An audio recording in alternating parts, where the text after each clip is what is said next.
Ito guys, ito. Kung nakikita nyo to, itong wire niya, tingnan nyo. Yan, yung mga wire. Ayan, na ano na siya, na what do you call this one?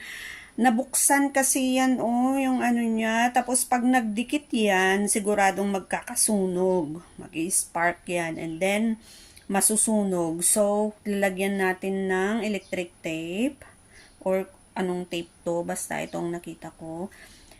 And then, para hindi magdikit yung wire. Kasi masyadong mainit ngayon.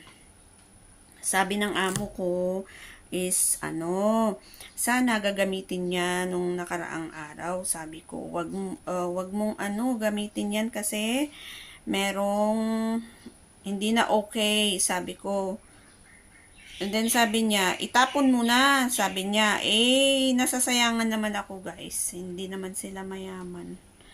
Sasayangan akong itapon. Kaya naisip ko, i-repair ko na lang siya. Okay pa naman to Pwede pa naman gamitin.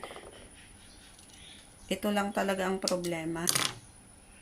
So, i-repair ko lang siyang ganyan. And then, para at least magamit pa, 'di ba? Kasi sayang din naman. Hindi pa naman naputol tong mga wire. Lumabas lang siya. Lumabas lang yung mga wire niya. Kaya, ang init. Nabasa na tuloy yung loob. Yala. Sobrang init. Ayan. Tapos na guys.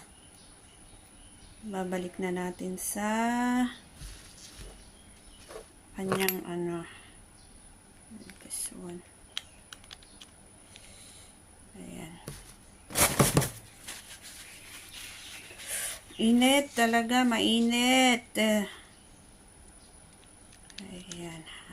Inshallah. Pwede na siyang magamit. Pero ang problema ayun. Ayan. Di okay na.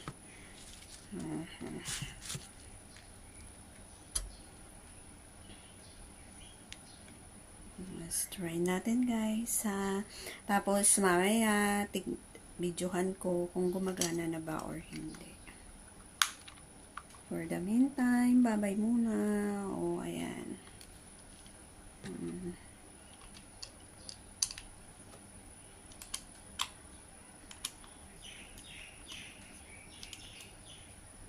Saan ko na ba nilagay yung saksakan?